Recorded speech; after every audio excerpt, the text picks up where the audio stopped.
প্রধানমন্ত্রীর সঙ্গে আইএলও মহাপরিচালকের সাক্ষাৎ, বাংলাদেশের সঙ্গে দীর্ঘদিনের অংশীদারিত্ব আরও জোরদারের আগ্রহ।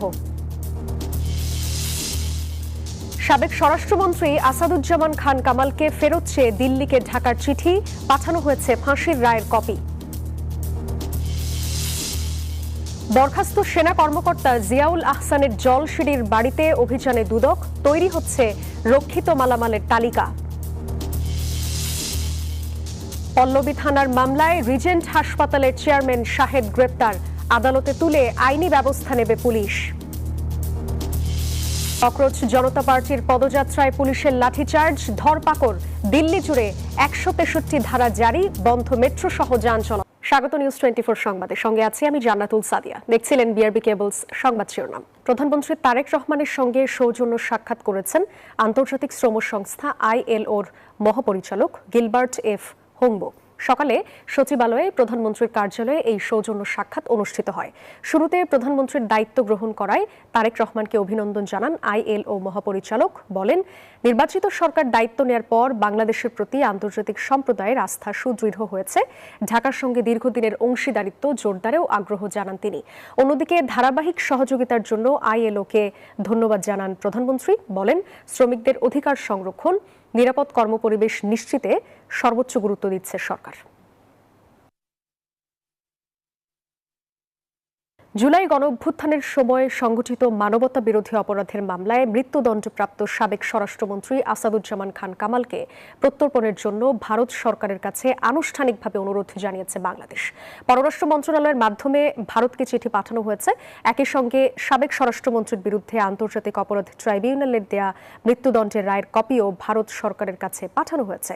মানবতা বিরোধী অপরাধের অভিযোগে দায়ের করা মামলায় 2025 সালের 17 নভেম্বর আন্তর্জাতিক অপরাধ ট্রাইব্যুনাল 1 এই রায় ঘোষণা করেন। ট্রাইব্যুনাল আসাদুজ্জামান খান কামালকে মানবতা বিরোধী অপরাধে দোষী সাব্যস্ত করে মৃত্যুদণ্ড দেন।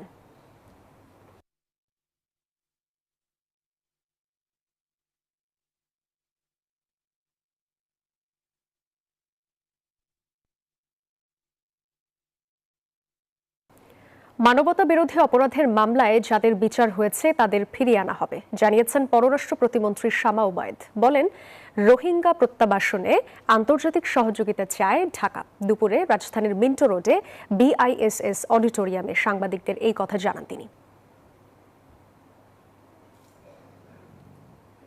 আসাদুজ্জামান খান বাংলাদেশের আইনে ওনার বিচার হয়েছে এবং উনি যেহেতু পলাতক আসামি, ওনাকে ফিরিয়ে আনার জন্য আমরা যে চিঠিটা দেওয়ার প্রয়োজন সেটাই আমরা দিয়েছি। এবং এটা আমরা বারবার বলেছি আগেও যে কূটনৈতিক যে কূটনীতিতে যেই নর্মস আছে, যেই প্রোটোকল আছে, সেই প্রোটোকল অনুযায়ী আমরা এক্সট্রাডিশন ট্রিটি অনুযায়ী আসাদুজ্জামান কামালকে দেশে ফিরিয়ে এনে ওনার বিচারও সম্পন্ন করা হবে। দুর্নীতির মামলার আসামি সাবেক সেনা কর্মকর্তা জিয়াউল আহসানের জলসিঁড়ি প্রকল্পের বাড়িতে অভিযান চালাচ্ছে দুদক। সকাল থেকে উপপরিচালক হাফিজুল ইসলামের নেতৃত্বে দুদকের একটি দল অভিযান শুরু করে। 8 তলা ওই বাড়ি থেকে মূল্যবান সম্পদ জব্দ করেন তারা। এদিকে দুর্নীতির মামলা চলমান থাকায় এর আগে জিয়াউল আহসানের দেশের স্থায়ী সম্পদ জব্দ ও সেসব সম্পদ দেখভালের জন্য রিসিভার নিয়োগের আবেদন করে সংস্থাটি।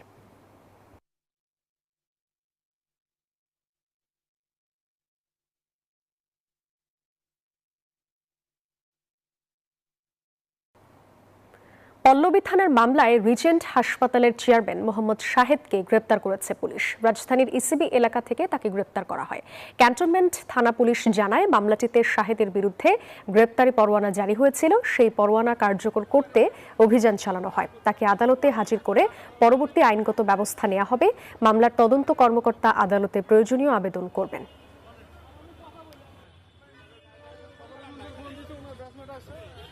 মশা নিধনে দেশি উদ্ভাবনকে গুরুত্ব দিতে সিটি কর্পোরেশনকে আহ্বান জানিয়েছেন স্থানীয় সরকার মন্ত্রী মির্জা ফখরুল ইসলাম আলমগীর।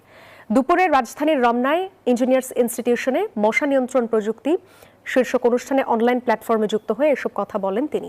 মন্ত্রী বলেন, ডেঙ্গু ও চিকুনগুনিয়া বিস্তারের এই মৌসুমে মশার লার্ভা নিধন করা প্রধান কাজ। ডেঙ্গু প্রতিরোধে নাগরিকদেরও সচেতন থাকতে হবে। মশক নিধনের জন্য যে সমস্ত টেকনোলজি আমরা ব্যবহার করে আসছি, যে সমস্ত কেমিক্যালস আমরা ব্যবহার করে আসছি, সেগুলো ঠিক সেইভাবে উপযুক্ত ভাবে কাজ করতে পারছে না।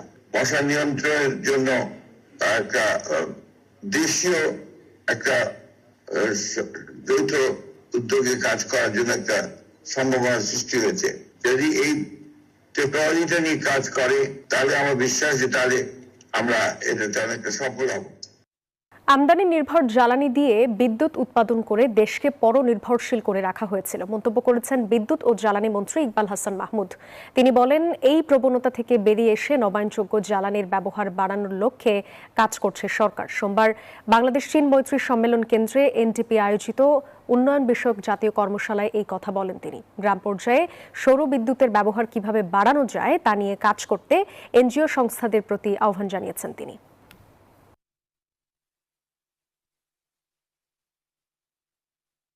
সোলারটা যদি গ্রামের চালের উপরে দিতে পারেন যদি, এবং মাস শেষে যে আপনারা যদি নেট মিটার দিয়ে পয়সা আদায় করে নিতে পারেন, তাহলে আমার গ্রামের কভারেজটা বেড়ে গেল এবং এর জন্য আপনাদের ফান্ডের অভাব হবে না। ওয়ার্ল্ড ব্যাংকও টাকা দিয়ে বলেছে আপনারা সেসব টাকা নিতে পারেন এবং this is a profitable business.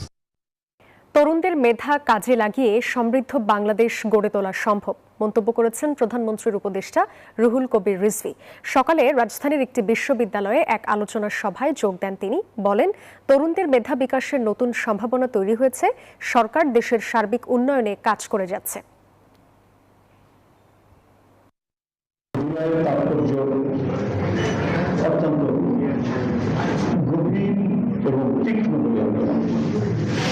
এই তাৎপর্যকে আমাদের আরো উপলব্ধি করতে হবে এবং আমাদের রাষ্ট্রীয় গণতন্ত্রের বিকাশের জন্য যে সমস্ত কাজগুলো আমাদের আরো বাকি আছে সেই কাজগুলো আমাদের করতে হবে। এবার জানাবো আন্তর্জাতিক সংবাদ। ভারতের দিল্লিতে সংসদ অভিমুখে পদযাত্রায় অংশ নেয়া ককরোচ জনতা পার্টির সমর্থকদের উপর লাঠিচার্জ করেছে পুলিশ। একই সঙ্গে বেশ কয়েকজনকে আটকও করা হয়েছে। এদিকে পুলিশের নিষেধাজ্ঞা উপেক্ষা করে শুরু হওয়া এই পদযাত্রাকে ঘিরে দিল্লি জুড়ে 163 ধারা জারি করা হয়েছে। বন্ধ মেট্রো স্টেশন সহ যান চলাচল। তবে সব বাধা উপেক্ষা করে পদযাত্রায় একাধিক বিশিষ্ট রাজনৈতিক নেতা, সমাজকর্মী এবং তারকা ব্যক্তিত্ব অংশ নিয়েছেন। সব বাধা বিপত্তি পেরিয়ে ককরোচ জনতা পার্টির সংসদ অভিমুখে পদযাত্রা। সংসদ চলতে যোগ দিতে ভারতের বিভিন্ন প্রান্ত থেকে যন্তর মন্তর এলাকায় হাজির লাখো সমর্থক।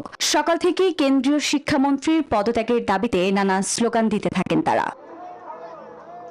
পুলিশের 163 ধারা অমান্য করেই ব্যারিকেড ভেঙে সামনের দিকে অগ্রসর হন আন্দোলনকারীরা। এ সময় বিক্ষোভকারীদের ওপর লাঠিচার্জ করে আইন শৃঙ্খলা রক্ষা বাহিনী। এমনকি বেশ কয়েকজনকে আটকও করা হয়। শুধু তাই নয়, বিভিন্ন প্রান্ত থেকে আসা সমর্থকদের আটকাতে মেট্রো স্টেশনের গেট বন্ধ করে দেয় নিরাপত্তা বাহিনী।